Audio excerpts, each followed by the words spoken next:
done. Oh, that's even better. So even if student doesn't show up, they can always watch that. And we don't need to do anything. It gets dropped directly into their Moodle, classroom Moodle. Yes. So no hard work for us.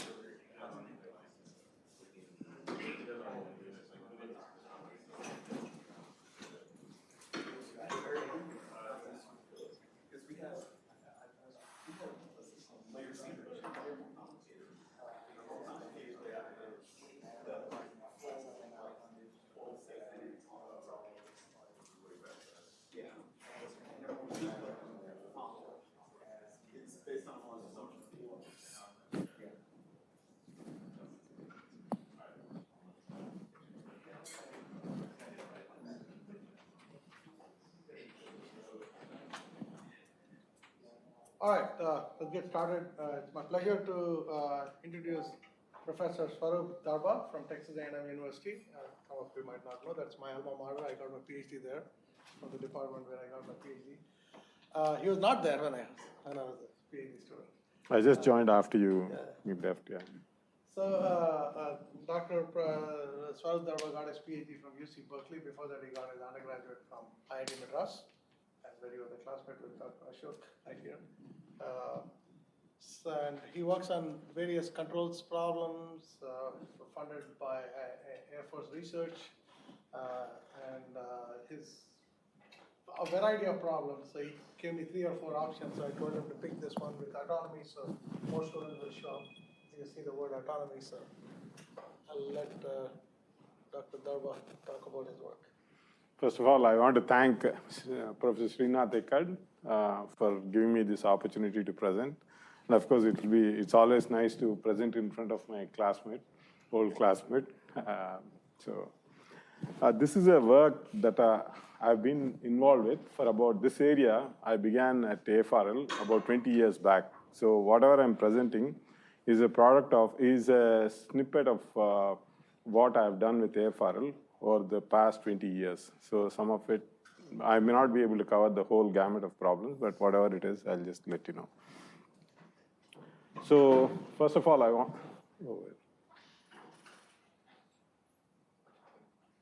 go to the next one. Just use the up and down key. So I want to acknowledge my colleague who started out as my master's student and who was the accomplice in this particular work. So this is the beginning of my work on routing. I had not had any background in OR, operations research, or any of those things when I started. But then it has been quite a journey after that. And he was instrumental because he moved from Texas A&M and then went to Berkeley, and then he was taking courses and he was teaching me at the same time. So I picked up like that. So, and then we actually co-advise quite a lot of people, and we don't really make a distinction. Although he may be technically my student, we write papers together quite a lot, and these are the students that we had. And my collaborators, Phil Chandler, Meyer Pachter, David Caspier, Steve Rasmussen, and my former student Gupta, who is right now at AFRL. And I've also recently started collaborating with ARL on different problems. But the work that I'm going to show is primarily the work that I've done with AFRL over the last few years, last 2 decades. So before I go any further, so what I want to let you know is the scenarios that I worked on. Majority of I shouldn't say a significant number of problems that I worked on with AFRL actually involve this kind of a setup. So what you have is an interface which they call as a vigilant spirit station, in which an operator basically nominates certain objects of interest to be viewed by aerial vehicles. And they'll be operating at a remote location, for example, about 5 to 6 kilometers away from where the base station is. And they visit those objects of interest, which I'll loosely call them as targets, okay? So, and then they stream the video to the operator. The operator is basically going to look at the streamed video. So the video that the operator is going to receive is something like this. Okay, is it running?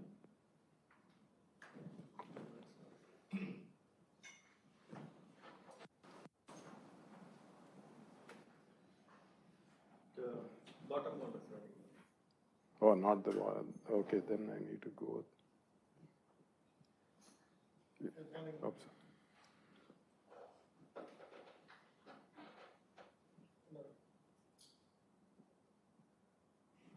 Okay, this one, let's put it this way. You have to move the mouse back to your laptop. I have no idea, 1 second.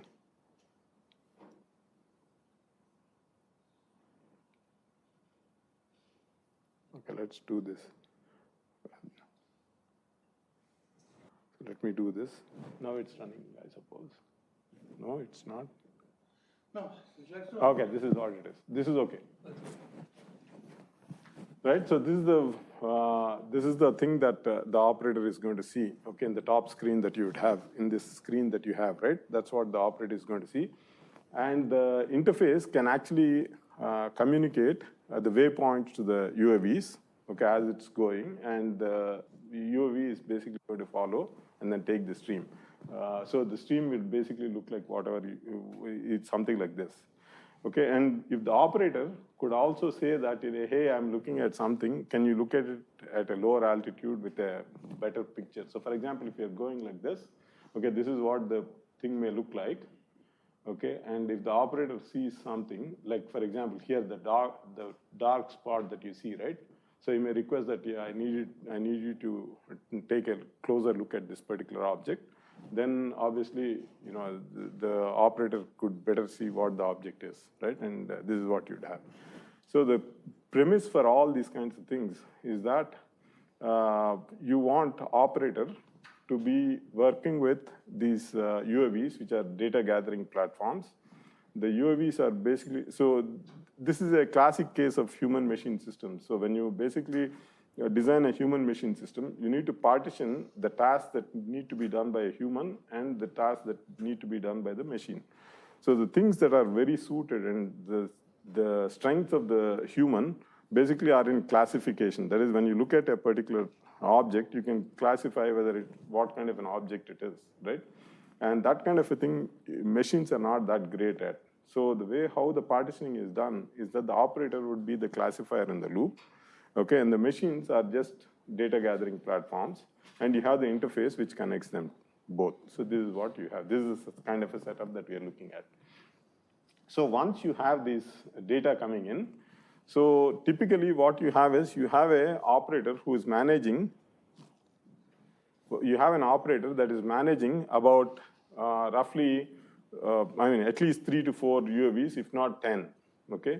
So what you have is data streamed from 10 let's say multiple UAVs, and the operator cannot basically be watching them all at the same time, right? Because it will be a significant amount of cognitive overload on the operator.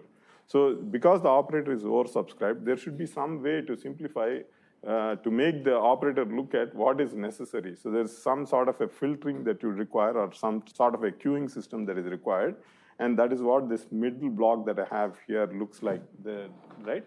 And what you have is, so the queuing system, automatic queuing system, what it does is it filters it out, and in terms of images, let's say you have a bunch of images, and then it assigns a value to it in terms of the information that you can gain. And this is to be designed. We have not designed it, but this is basically where we are going. And then you could have like 3 different types of images that you would have. For example, you could have something which is clarificatory. So the guy thinks that the machine thinks that it is a object of certain type, but it may or may not be. It's asking for the operator for clarification. The operator can provide. And similarly, it could require feedback images. So feedback images are something like, so the operator says, hey, I can't really make out. Can you take a look at it from a different angle or different altitude so that you can get a better picture like what you have seen, right?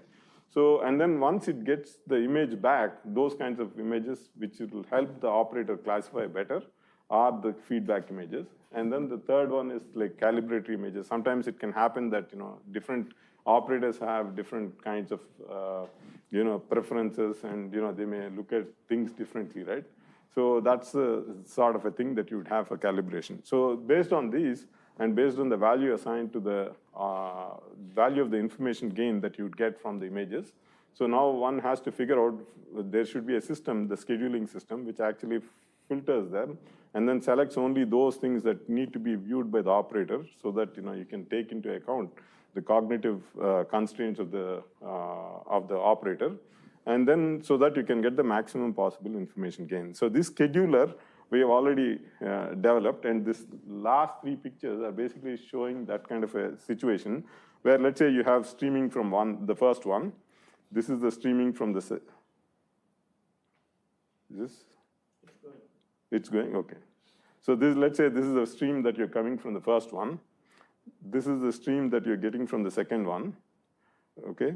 And this is the stream that you're getting from the third one, right? So let's say these are the three streams that you're coming. So at the same time, the operator may not be able to see three data streams, right? So what this system ultimately does is combines these three streams and produces just one stream, just selecting whatever the snippets are, where there could be possible information gain, and it schedules them. So this is the way how the one that is presented to the operator would look like. It's taking all the streams and then it just schedules them for viewing for the operator. And you need continuity of the clips to be viewed, right? Otherwise, you would not be able to make out. The operator would not be able to make out what's happening. At the same time, you also require mandatory breaks because you cannot be viewing the screen all the time, right? So there are some mandatory breaks that you would have. So this is a sort of a system that we are actually developing. So on this, as far as the data gathering is concerned, there are issues of how you route, right? And that becomes important. And that is what I'm going to talk about. I'm not going to talk about the rest of them. Time permitting, I'll also talk about other kinds of applications. But basically, I'll talk primarily about the routing part today. Okay, so we are also conducting an experimental setup. We are developing an experimental setup. Basically, what we have is two UAVs, parrot drones, and where we want to collect the images. So we are just giving waypoints for it to follow a particular trajectory, and then get these images and basically build this kind of a system that I'm talking about. Okay, so as far as this talk is concerned, what we are focused on is on higher level path planning. So when you want to have the drones collect actually information, you need to give them waypoints and you need to come up with a trajectory first. Okay, and this talk is only about trajectory planning, and you want to do it in a way that is implementable very fast. So the way how the system's setup is, I mean, at AFRL when we're doing, they usually do testing at Camp Atterbury and other places in the US. So when the mission is set up, so 15 minutes prior to the mission, the interface would be set up, and the operator is basically nominating the objects of interest to be seen. And so you have about a minute max to compute all the waypoints, communicate to the UAVs. Okay, and the UAVs have obviously control systems which will track the trajectory that you have. So the trajectories, whatever you're seeing, you need to be able to construct it pretty fast and then communicate the waypoints, everything within a minute.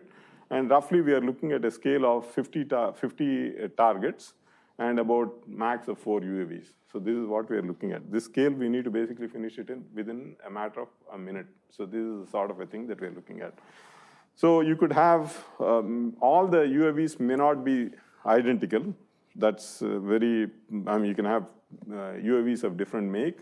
Okay, one could be agile, one may not be agile. So these are the kinds of things that you would have. Structurally, they could be different. They could be functionally different too. For example, each of them may have different set of sensor suites. So in which case, there could be automatically vehicle target assignment constraints. For example, to monitor a particular target, you may require only a specific sort of a UAV to go there and view the thing. So that sort of a constraint also you could have. Okay, and then you also have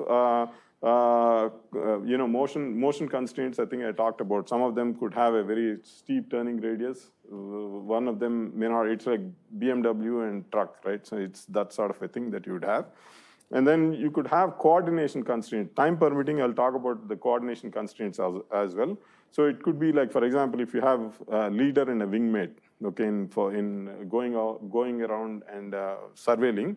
So what you would want is the leader and wingmate to be close enough, okay, to monitor all the targets. So how do you do that so that they're not too far off?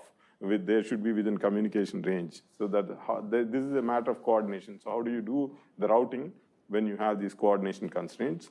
And then there are communication and localization constraints, and mission constraints also play a significant role. For example, in some cases, fuel consumption is an issue. In some cases, it's a time that is an issue, right? You want to finish the monitoring task as quickly as possible, or sometimes it's an endurance one. You just have to hold the pattern and you want to save your fuel. So then the total distance traveled would be. So the mission constraint basically is telling you what sort of an objective that you'd want for optimization. So these are the sorts of issues that you'd have. So what we have been focusing on are computationally tractable and implementable algorithms, because this is coming from the fact that we have only 1 minute. So we need to present. We're not necessarily seeking optimal solutions, because this is almost difficult to do. But what we do want is to somehow give bounds on the suboptimality. That is, how far is the feasible solution that we constructed away from the optimum. That is what we would be interested in, some sort of a bound. Okay, this is no more than so much from the optimum. This is the sort of a thing that we'd want. And that's where the science of the research that we do actually comes from. So I've worked on several problems. In fact, with ARL, I'm starting on what is called long duration autonomy. So essentially what you have is, again, these are problems of coordination. I don't know whether I'll have time to talk about at the end, so that's why I'm just starting out here. I'll just give you a brief glimpse and then move on. So what you have in long duration autonomy is that you'd want these, for persistent surveillance applications, you'd want the UAVs to just keep on going for 72 hours without any human intervention. So in which case, what you'd want is, but the UAVs have limited batteries, right? A battery life, I mean, the power source is limited. So what you would want is, you want a mobile charging station in the form of a ground UAV, which has landing slots and also charging stations. So, and what you would want is, you would want to coordinate the motion of the ground vehicle and the UAVs and schedule them at the same time, right? So that these UAVs are in flight, never out of charge, and the motion of the ground vehicle is coordinated in such a way that it will be just there at the time when the UAV lands. So the question is, how do you plan the motion? This is the problem that we're actually dealing with. And then convoy scout coordination, it's exactly the same sort of a thing. So what you have is, you have a convoy which wants to go from one location to another location, okay? And if, depending on the terrain that you'd have, let's say if it's going over a hill, it could be that there could be some threats on the other side. So what you would want is, these UAVs actually go and then scout out, and then either inform the convoy, or take them out in whatever way that you can. So if you cannot take them out, you have to tactically change the route of the convoy, right, to avoid the threat. So this is the sort of a thing that we're doing. How do you do that so that you can get from the initial location of the convoy to the final location of the desired destination of the convoy in the least amount of time? This is the sort of a problem that we're dealing. And then, so I'll mostly talk about persistent monitoring for ISR operations. So what you have in this case is that you'd have UAVs covering the targets again and again. Okay, so you have a depot where the UAV starts, and then you just keep going back to the depot at the same configuration, so that you can just, the holding pattern, if you want to think of it that way. So you know exactly which sequence you need to go. So that's the sort of a thing that we're doing. There are these things, I'm not sure if I'll have the time, but anyway, we worked on perimeter surveillance, intruder detection and pursuit, and so these are some of the things that we have. So let me just get to the main part of the talk, which is motion planning. So I'll just tell you what the problem is, and then I'll tell you what we have been doing. So motion constraints can come in different forms. To capture the motion constraints, all the motion constraints and be able to solve the problem of motion planning within 1 minute is just impossible. So that means that you need to make some simplifications as far as what is the essential motion constraint that you need to track, that you need to capture, right? So in this case, I've illustrated the case for a simple case where you can treat the vehicle as a Dubin's vehicle. Probably some of you may know what a Dubin's vehicle is. For those that don't know, it is just like a vehicle which is going at a constant speed, but which has a minimum turning radius to change the heading. So that is, you cannot change the heading instantaneously, but you can only change the heading as you are going around a tight arc, circular arc of a minimum turning radius. That's the only way how we can do that. So now the question that you have is, suppose I have a bunch of targets to visit. Okay, what is the sequence in which I should visit? And what is the heading angle at each and every target that I should aim for? So that the total distance that I travel, right, is minimized. So this is, if it's going at a constant speed, this is equivalent to constant time too. So that means that I can visit all the targets, and the time between targets is the same in this case, but it's as small as possible. So that's how we get persistent monitoring. Okay? I'm assuming that I have sufficient fuel, and I can do these missions several times for 2 hours or 3 hours and then come back. So this is essentially the problem that we have. So now, why is this problem difficult, right? That's the question that you have. So if you fix the headings, okay, at each and every target, this is a classic combinatorial optimization problem called the traveling salesman problem. I'm sure most of you have heard it. The reason is you can actually compute what the optimal path is that I'll talk about in the next slide. So given an initial configuration, given a final configuration, what is the optimal path, right, that you could compute? So, and you can construct a graph, okay, because you can be starting at any target with the specified heading, and you can go to any other target with a specified heading, and then you can construct the graph, and then you have a classic traveling salesman problem, asymmetric traveling salesman problem, and then you can actually use the tools associated with it, and then you're done, right? At least it's not the problem in itself is not difficult, but at least there are some tools to handle that particular problem. But now the problem that we have is more difficult, and it's more general, because I don't know what heading I should be going at, right? And there's a whole continuum of headings that I could have at every target. That is the issue, right? Now, if I specify the heading, corresponding to that heading, the sequence is very specific, right? So if I were to choose a different heading, the sequence could be completely different. So now there is a coupling between the two, right? What you have for the heading and what you have for the sequence, they are both coupled.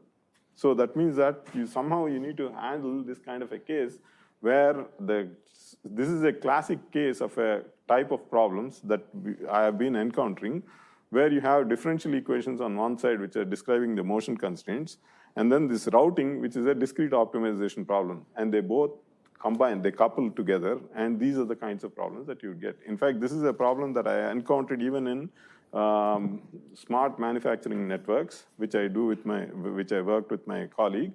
So basically, in that case, when you're doing roll-to-roll manufacturing or any of those kinds of things, what you would get is that there are some web guides that are actuated, and you have only limited resources, right? You cannot put every web guide to be active, or you may have limited sensors, so that you can actually pass the web through it without any smudges and these kinds of things that you would have at the end. So what you would have is the propagation of errors that you would have, would depend on where you place these actuated web guides. So it's a discrete optimization problem, and the underlying process is a continuous process. So these are the kinds of problems that I'm actually seeing. So this is the reason why we focused on this problem, is to understand how one can tackle such kinds of complicated problems where you have continuous differential equations which have to interact with discrete optimization problems, where discrete problems of location, optimal placement, and all these kinds of things come about, okay? So you have to look at it from that particular viewpoint. Okay, so now let me just do the next one. So the reason why this is an important problem and how you can actually view this particular problem is that when you look at targets, right, when you take, let's say that we have an optimal solution. Optimal solution can be broken up into different segments, right? The path from one target to another target, the next target, you can think of it like a segment. So if you pick those two targets, right? So you'd have, let's say I bin them, okay? There could be infinite number of paths depending on what heading you start out with at the initial target and what heading you go to the destination, right? The next target. So if you are looking at that, it's so now the way how we can piece together the optimal solution, if I knew the sequence, is that I need to a feasible solution I can piece together by looking at. So let's say I start with one particular let's say target 1, target 2. I take a path. Then if I go from the second to third, I need to pick one other piece from that particular corresponding bin, okay, where the headings have to match initially, and then you go to the final, the target 3. And similarly at target 3 also the heading out has to match. So in all these kinds of things, if you look at it, the segments that you're doing, the incoming heading angle should be the same thing as the outgoing heading angle for a solution to be feasible. And then, so the problem between successive targets is a problem of calculus of variations, and which is something that people in aerospace, control, everyone would know how to handle it. Because if you say that, okay, here is a problem where I'm starting out with the initial configuration, here is where you need to go, and this is the configuration at which you need to end. What is the cheapest cost path? The cost could be however you define it. Okay, and these problems, I think people in control actually can handle this, okay? Or at least some good approximation of it, or whatever the thing is, you can actually handle this. But now, this is combining with the discrete optimization problem. So now this is the issue that you would have. So one thing that you automatically know is that if you take two consecutive ones, the path must be optimal. Otherwise, you can always replace it with the optimal path to get a lower cost path. So that means that the underlying problem of going from one configuration to another configuration, okay, and how you compute the optimal path is a sub problem that one must develop. I mean, there's no other escaping it, right? So, and this is the one which is useful for constructing the graph that I'll talk about in the next few slides. So here are the issues that we have thus far that we have seen. So what we have seen are motion planning subproblem that needs to be solved. That is, if you give me an initial configuration and final configuration, how do you compute the optimal path? This I'm assuming that we can do with whatever knowledge of controls, optimal control, everything that we can do.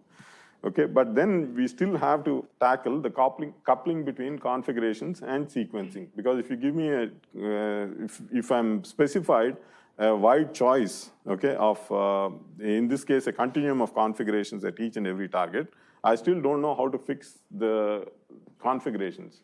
And if I fix the configurations also, how do I actually come up with the sequence? That part we still have not done. Okay?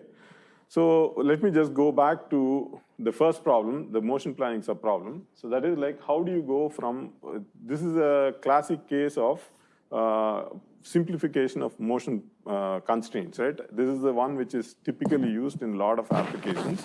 So the problem that you are looking at is, if you are going at a constant altitude, okay, over a reasonably small area, I shouldn't say it's a huge area, but relative to the surface of the Earth, you can treat it like a plane, and let's suppose that there are no obstacles. So the problem that you have is, if you want to go from one configuration to another configuration, that is, configuration is now specified by the location in the heading, right? If I give you the initial location, I give you the final initial heading, final location, final heading, what is the optimal path? So this problem, we don't have to go through the calculus of variation and then all those PDEs that are doing, right? You can actually solve it using this result of Dubin's. That's why it's called a Dubin's model.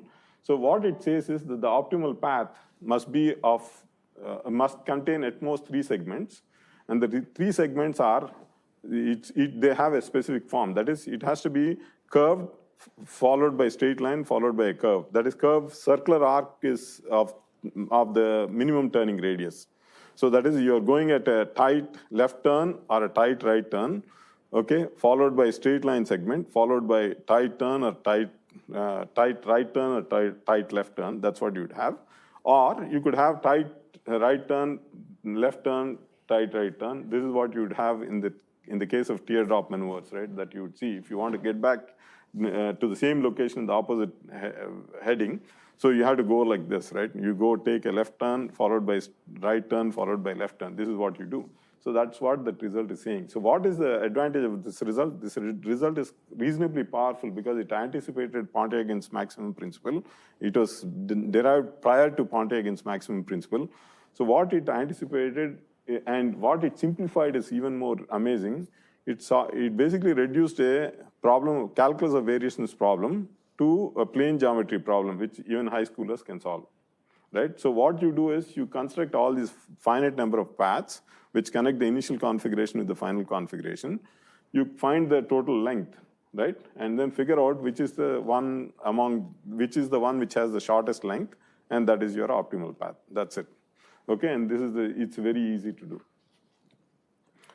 So sometimes if the area that you are interested in covering, okay, is more than a small area, it's a significant chunk of earth, right? And you're going at pretty high speeds, then you will have to deal with the curvature of the earth.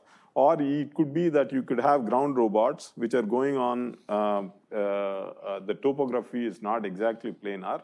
You can approximate it with piecewise spherical things. Even then, you'd get into this kind of a problem. This problem is also a precursor to the 3D version of the Dubin's problem. So let's put it that way, okay? And so it's a fairly important problem. So what you would have is, you have in this particular problem on the surface of Earth, so you must always be on the surface of the sphere, okay? That is the constraint that you would have. That is one of the motion constraints that you have. And then the other thing that you would have is, when you are moving on the surface of the sphere, you cannot change the heading instantaneously. That is, you can only change the heading as you are going on a smaller circle of radius r. That is what I've taken. Basically, the unit sphere is what I've taken. So in general, if you have a different radius for the greater sphere, then what you say is you scale it up to be unit sphere. That is your scale. Whatever the radius of the Earth is, that is 1 unit. And this is the smaller circle is radius r, small r. That's what I've written. So in this case, it is like the spherical analog of the planar Dubin's case. That's what you would have, right? So in this case also, the results actually translate from the planar case to the spherical case if the radius of the smaller circular arc, okay, is less than half the radius of the sphere. This is what it is. So the optimal path that you would have in this case would be a circular arc followed by a great circular arc, because the geodesic in a sphere is a great circular arc. Okay, in geodesic in a plane is a straight line segment. That is the shortest path between any 2 points, right? That's what you'd have. So in this case, you're just replacing the geodesic with a great circular arc. That's about all that you're doing. So the optimal path that you'd have is to take a tight circular turn, followed by a great circular arc, followed by a tight circular turn, or tight circular turn, followed by tight circular turn, followed by tight circular turn. This is what you would have. So in this case, the calculus of variation problem actually translates to spherical geometry problem. In the previous case, it was a planar geometry problem. Here, it's slightly more complicated, but it can still be handled because you basically list down all the paths and then figure out what the cost is, and then you'd be able to do it. So as an example, let's take this particular case, right? The green place where you're starting out, okay, here, this is the place where you're starting out, and this is the place where you want to end, right? So the path that I'm showing is a left turn, tight turn, followed by the great circular arc, which is the black piece, followed by the right circular turn. This is what you would have. So for this particular configuration, it turns out that this is the optimal path, okay? So as you can see, the problem that you would have, okay, to go from one configuration to another configuration will depend on whatever the situation is for your routing problem. So for example, I showed one where the application demands that you take the curvature of the surface or curvature into account, right? In the previous case, I said, okay, it's a flat case. there could be situations when a UAV could be damaged. And what you would want is you don't want the UAV to take any turns. So what I can do is I can penalize the turns, right? So any distance that you travel is penalized twice as much, or 1 plus mu r times is for the right turn, 1 plus mu l times for the left turn, and the distance that you travel straight is actually weighed by 1 unit. Right? So if this is a kind of a thing that I have, so what is the optimal path? That's what you'd have. So in this case, what it turns out is it generalizes the Dubin's result, and you can actually come up with a motion plan. There are about 20 cases or something, 21 candidate paths that you need to check and pick the smallest among them. Here, what happens is, unlike the planar Dubin's case, you would have the regular Dubin's case problem. Here, what you would have is the optimal path contains at most 5 segments as opposed to 3 segments earlier, but it is still controlled by 3 parameters. So that's all that there is, okay? So okay, now I basically covered the sub-problem, which is going from one configuration to another configuration. It depends on what your situation is. You need to be able to solve that problem. There's one other sub-problem that I'll talk about, the same sort of a thing, in just a minute when I'm talking about the bounding approaches. So now we have still not tackled the main problem. The main problem is, how do you go from, how do you find the sequence and the headings? This is basically what we have. So in order to do this, we realize that the configurations that you would have for each and every target is a continuum. There are infinite number of configurations that you would have, because you can take whatever heading that you want between 0 and 2 pi. So one way to find an upper bound is to I can discretize the heading. I can say that at this particular location, the UAV shall take only one of these configurations.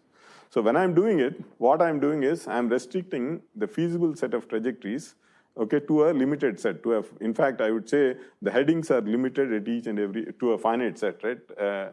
So let's say that if I fix it to one heading, then that would be the classic TSP problem that I'd get. Let's say that, I say that at this particular target, the UAV should be at this heading.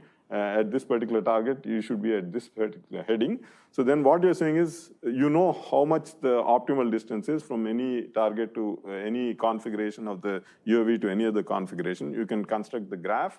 And then once you have the graph, you basically, let's say that you have a TSP solver, and then you can basically solve that. It'll tell you what the sequence is.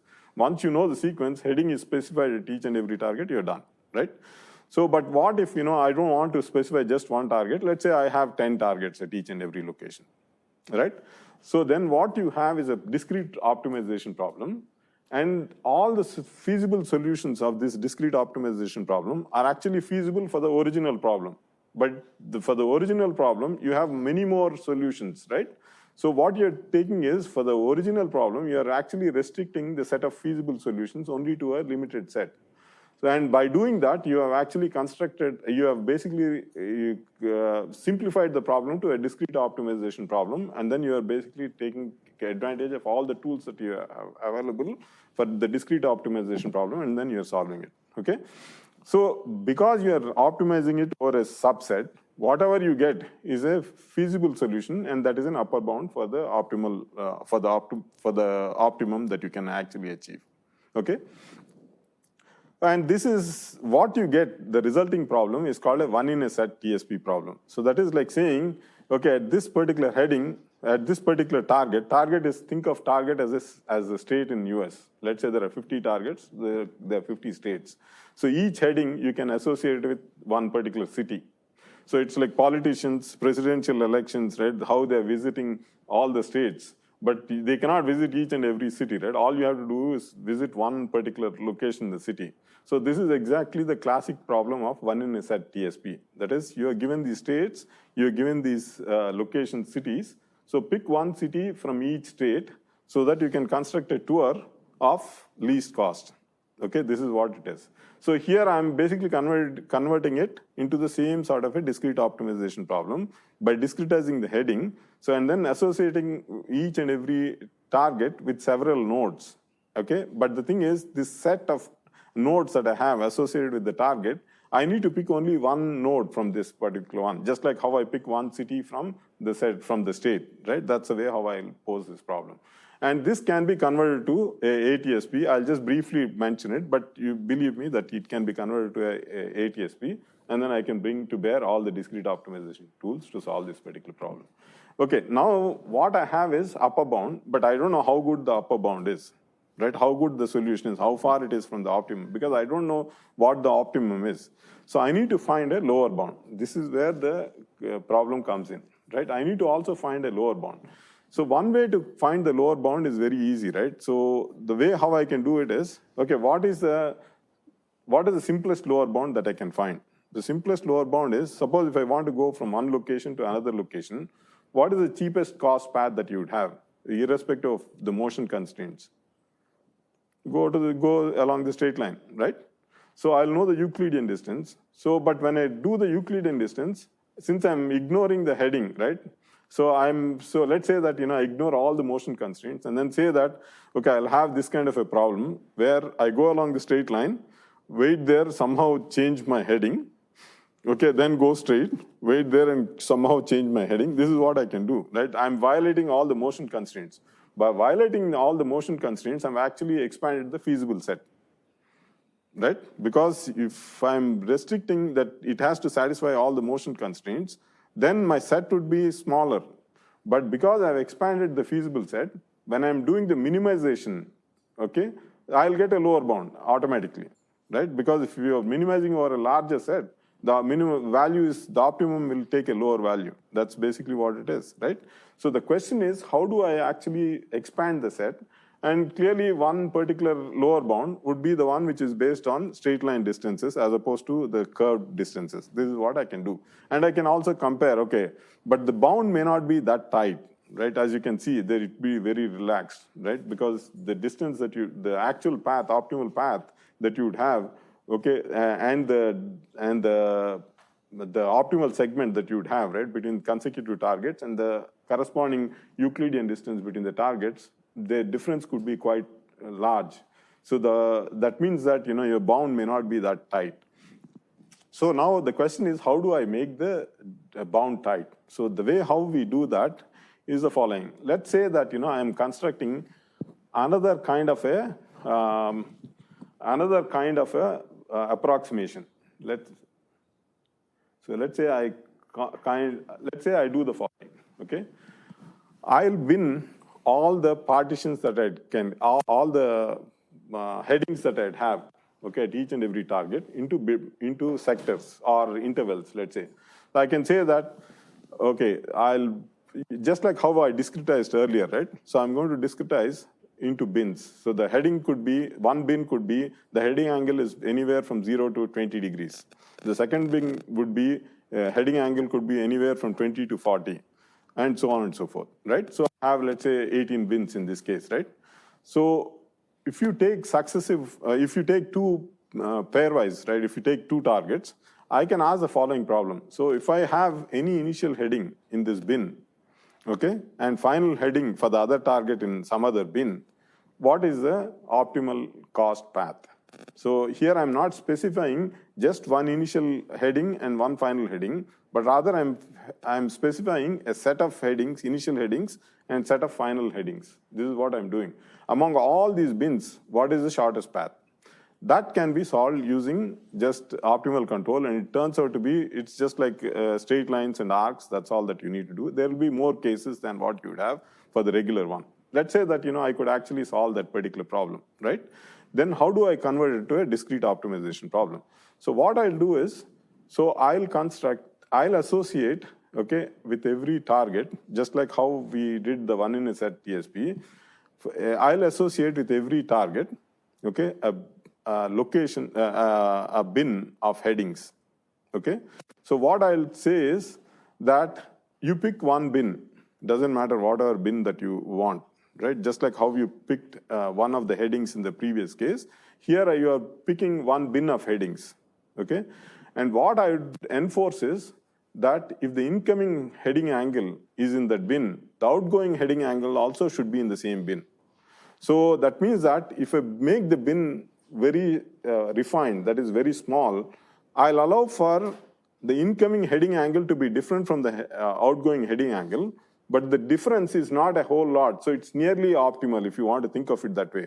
So that's how I can get the tightness in the approximation. Because if you're going with just one bin, let's say, that is when you will get the shortest distance between one bin to another bin is essentially the Euclidean distance. But if I refine the bins into 10 bins, 20 bins, or something like that, now the angle at which you enter and the angle at which you actually leave that particular target will not be a whole lot. It will be a few degrees. Okay, that's what you would have. So by doing that, now I have converted the lower bound computation problem again into a one in a set TSP problem. Basically what I have is, I have associated with each and every target the choice of selection of which bin I need to pick. Okay? And so it is exactly the same sort of a problem, because if I could solve the problem of going from one bin to another bin, what is the optimal heading that I need to pick initially, what is the optimal heading that I need to pick finally, and what is the optimal cost path, then I'm done. Basically, if this subroutine is basically done, then I can convert this problem into a discrete optimization problem, and I actually can get a good lower bound. And when I do this, so I'll skip it from the viewpoint of time. So what you get is, for 20 discretizations, this is a path that I get. So one path where the incoming heading angle is not the same thing as outgoing heading angle. I don't see, what it is. Yeah, the red one is a feasible Dubin's path, where the incoming heading angle is the same thing as outgoing heading angle at each and every target. The blue one is not, because I've discretized it into 20. So the difference of incoming heading angle and outgoing heading angle at each and every target is not a whole lot. So what you can do is you can take the average, and then you can construct a feasible solution immediately, right? And then by doing so, what you have is a feasible solution which is very close to the lower bound. That means that it has to be very close to the optimum. So that's what you'd get. So here what you see is, with the Euclidean bound, this is what you get for these instances that we considered. And you have an upper bound and you have a lower bound. Usually you get within 10%. So this ATSP solver that we have, which is called LKH heuristic, which it's pretty good. And it's based on solid theory. So it's at least very nice. It's classical TSP literature. And it basically solves this one in a set. After you convert it to ATSP, you can actually solve it quite fast. So when we do this, so we can actually come up with the sequence and the headings for each and every target. So this is the way how we can solve this particular problem.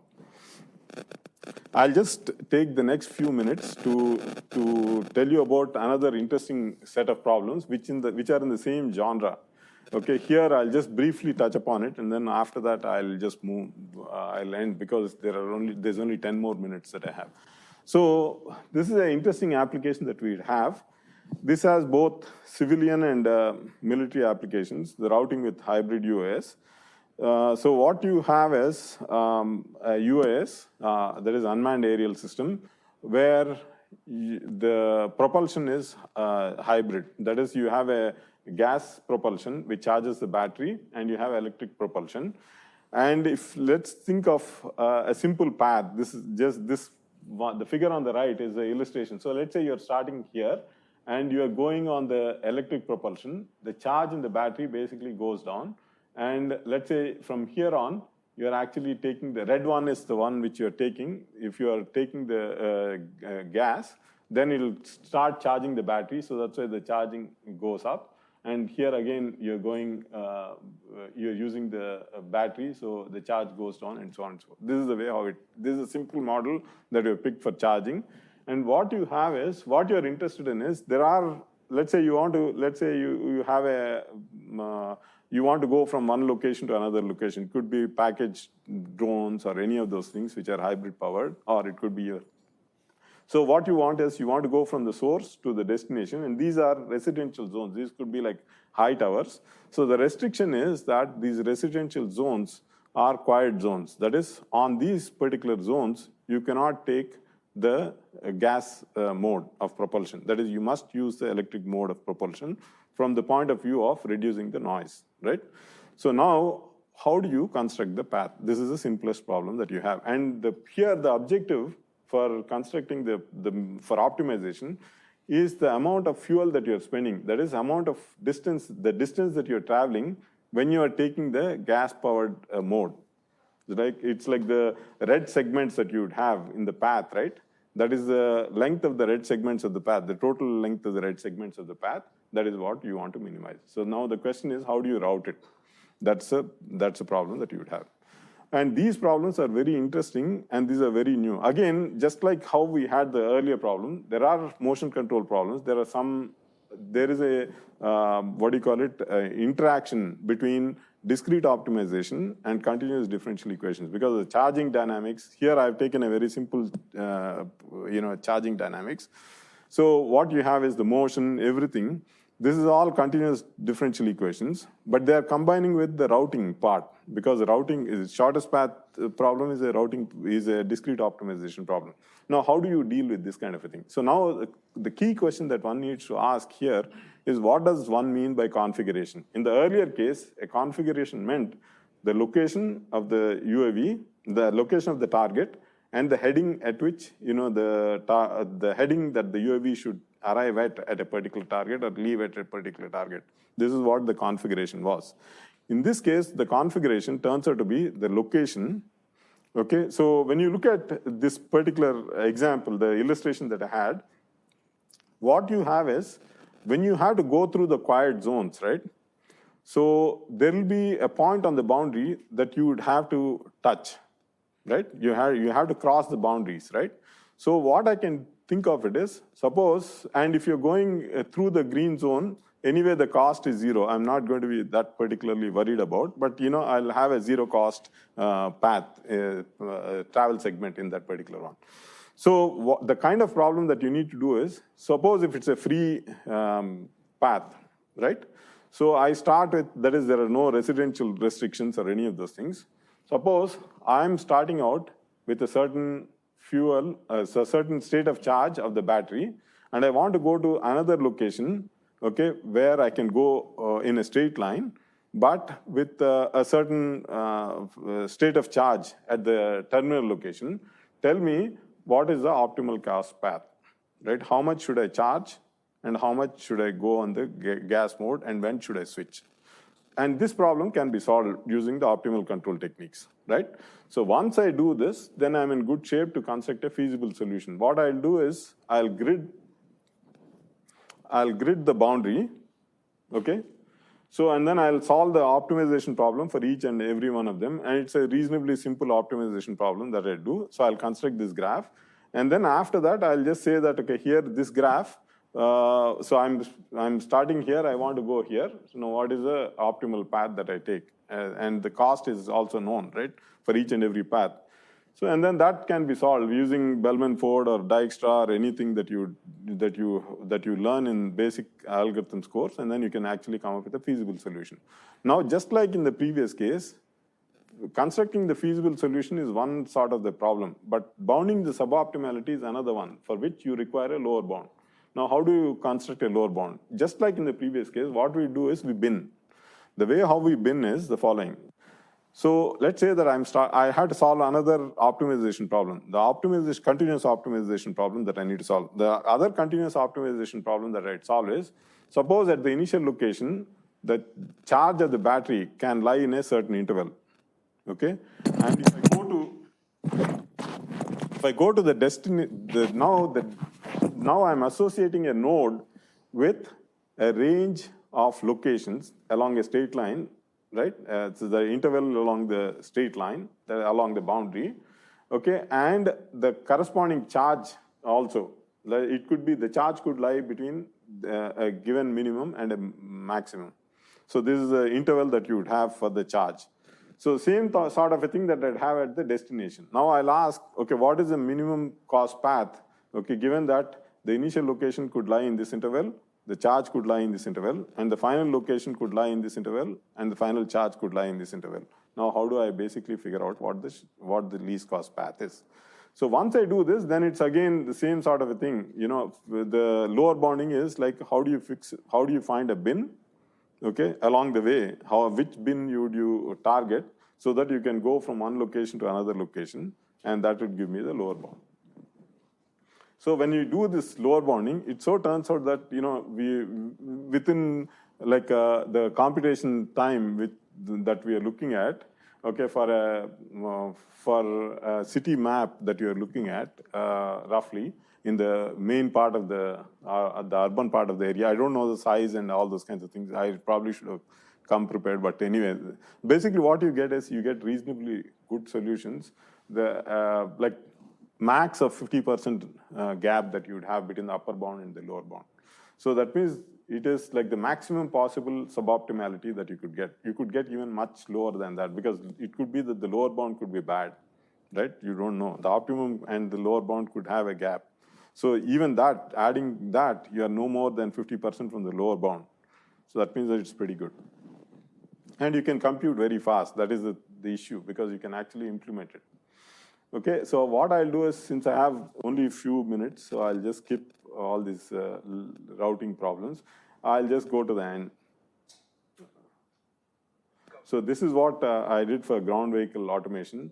I'll talk about all these things later, if you have time. So basically, the summary is that the path planning problems, I presented path planning problems which involve calculus of variations and discrete optimization. But the calculus of variations problem, I've taken simple motion constraints so that I can actually compute the underlying graphs pretty fast.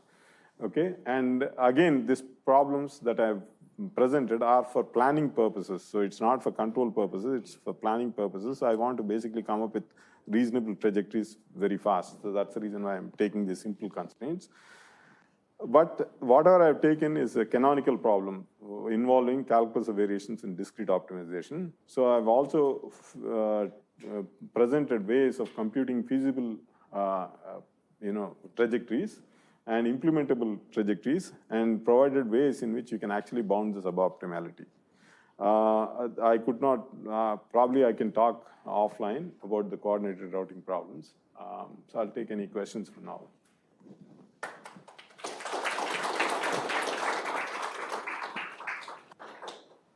Yeah. I'm sure you've probably handled this. Wind is going to throw a whole bunch of extra. Yeah, correct. Into this, right? Yeah, problem that goes into the sub-problem. There are people done for the Dubins. There are some results with the wind, that is, the wind profile. So what is the shortest path? That's true. That comes in the sub-problem. So I've just presented the very simple one, yeah. I have a question. Yeah. So we drive, right? We have a GPS, all of us. Yeah. And then it tracks where we are and Yeah. tells you where we are and gives you a path, and some accident happens and then we get a red line and saying slow down and all. So there's a lot of Online stuff that's happening, right? So how would can you piggyback on some of that, the technology that's there to do some of these things? those things, they are based on anyway shortest path routing. So that is already part of the thing. So for example, if I'm going from one location to another location, that's all part of they use typically shortest path algorithms. There are several shortest path algorithms. What you're saying is it's tactically changing the route, right? That's basically what you're saying. That's what, that can be done. It's not that big. All these underlying ones actually handle it. And even the ones that we see, right, in Google Maps, the underlying algorithms are these kinds of things. But coming back to what you're saying, the coordinated routing problem that I did not talk about, the escorting one, it is very similar to that. So what can happen is, let's say that, you have an agricultural application. Let's take the simple case of agricultural application. You have a robot, ground robot, which is monitoring, and let's say there's a storm, and there's a tree branch that falls down. Now that is not navigable. Now how do you deal with that? So you could have a UAV. This is exactly like the escorting problem. So which basically identifies that, hey, this path is blocked. Now what do you do? And it depends on when you know what the communication architecture is between the UAV and the escort and the ground vehicle. And you need to figure out whether it can be taken out. So does the person do the people go around it? I mean, it depends on the capabilities that you would have, right? If it is cheaper to take the thing out, or you have implement where you can push it, then that's a different problem than when there's a huge tree that falls, right? I mean, it depends on all those kinds of situations that come in. Any question? Yeah. So actually, it was a follow-up on what. So I was going to ask you what happens if there's uncertainty in. So if you don't know the headings A parity at every location that you want to, and if some of them change as you're flying from one route to another. So that can happen, as you're saying. Let's say that there's a wind gust. Suddenly there's a wind gust.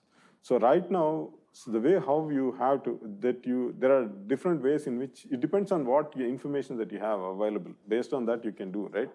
So the way how the assumptions that I'm making is that the underlying control system will be able to take care of these uncertainties, because that is what the purpose of the control system is, right? To give you some sort of a robustness against uncertainties. So if the uncertainty is so huge that you are expecting, it could be across a huge band, you need to plan it appropriately. You should have some way to assess what the situation is, what the wind conditions are. Do you have the appropriate equipment, or is there equipment on the ground which you can communicate, and based on that you know how to plan? These are the kinds of things that come into picture. Or you could just send a scout and you want to have, you know ahead of time what's going on. Yeah, that also, in fact, that problem is also interesting. That's true. You can also have a scout which basically measures the wind conditions, but it should be on a time horizon, where the wind conditions are not going to change that much. But also, it's also vectoring also, right? You need to know not only the wind speed, but wind direction. Yeah, that's what I'm saying. Yeah, you need to figure out the wind condition, both everything. It's not just the speed of the wind, it's the direction. Correct, direction also, yeah. Where The components, yeah. So there has to be some vectoring involved. Yeah. Whatever the measurements that you would have, that's what the spatial variation should not be that much, right? If you have, then your estimation techniques of the field should basically tell you all those kinds of things, and then based on that you can plan. So, so going back to my point, that GPS we are using knowledge of street maps and all this stuff. Yeah. But uncharted terrain is what ultimately the army obviously is Yeah. send it to uncharted terrain somewhere in Afghanistan or someplace. In uncharted terrain, you cannot really use. If we are using a ground vehicle and a UAV to help monitor multiple things, then you really don't know what you're going to encounter, right? That is true. There are applications where you need to chart out the environment. So that also you do. There's some risk involved. The cameras, and then you do that. In fact, there are a lot of things in robotics that do SLAM and these kinds of things. They're basically charting out what the environment is. All right, let's thank Dr.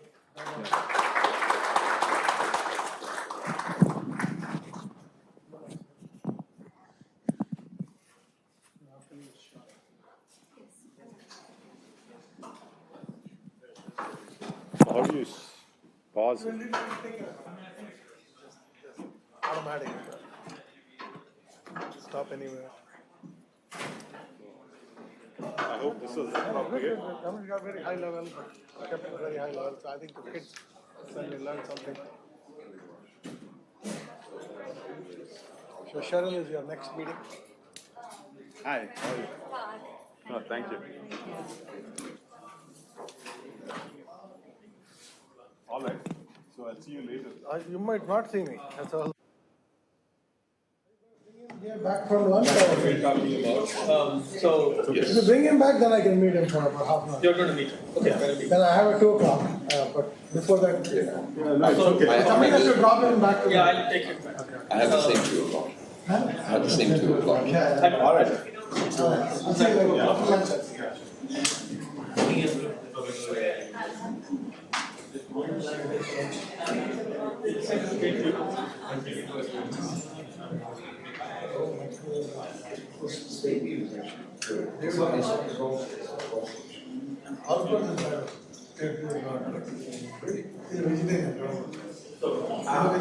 Two vegetarians. All right. He might not eat tofu also. He might eat mushroom. But if you go to Camel, we live a lot.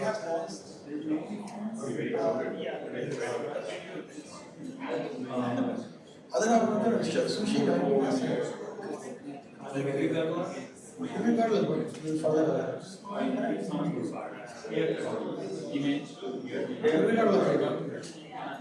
You're open now for that. Yeah, but 2 months back you're not open. So, can you just meeting? So I think Shani will bring you to your office.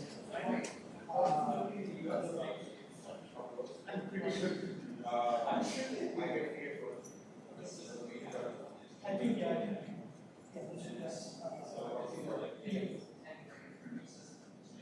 How's it going now? It's great.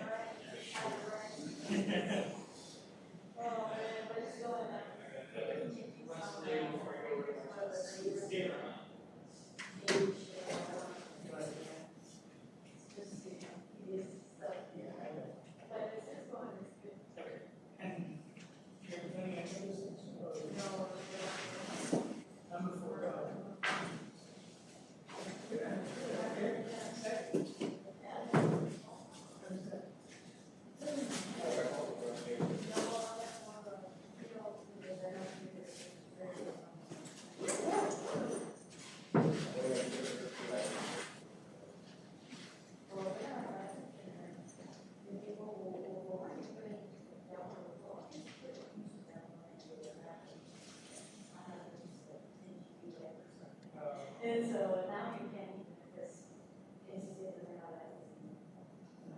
I need to do it all. This is so much nicer than how Oh, yeah? I jumped on the rush is straighter. Oh, yeah. The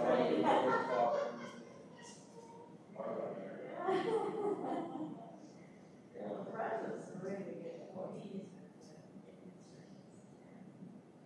Anyways, what are you guys up to today? Actually, we started.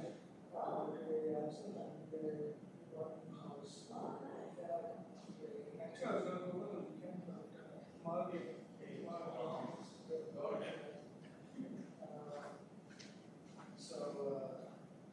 Because the man is looking for his video. He didn't catch me yesterday, but we're gonna meet up on Monday or something. Okay. I think it's a waiting today. Yeah. Thanks. Yeah, because I'm going to the game.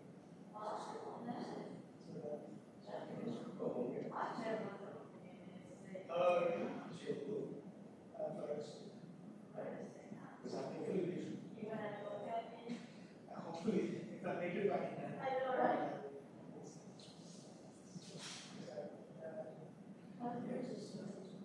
Be good. So she might get in touch with you again. Oh, good luck. So I think she, like this week, she finished testing, access testing on circulating.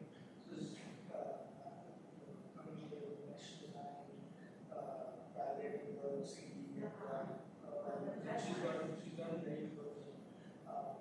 And now she's started using that for research. So just, as I was walking through the expert, saying, oh, the next person will work first. I guess she thought next time I was also low person later, and I have to wait for the That's why I feel like they started to do very good science. yeah. She needs to get started.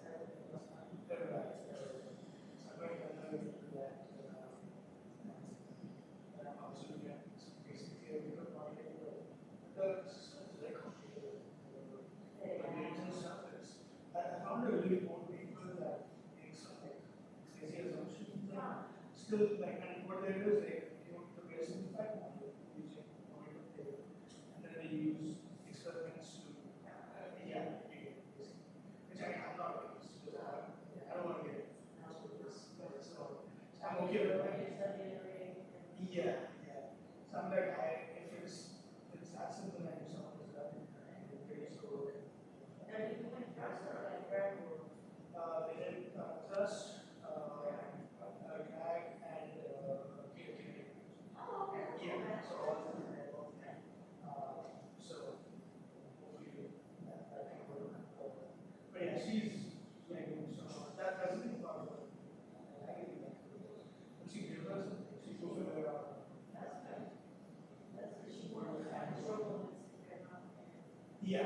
He said, we all not ask questions, serious questions, not ask questions. So I think she's been learning. I think you started.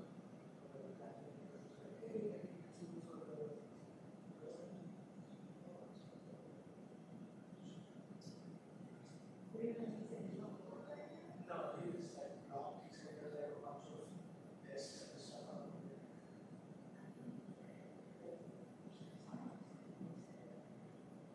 Oh, really? Okay.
The camera rail is really big.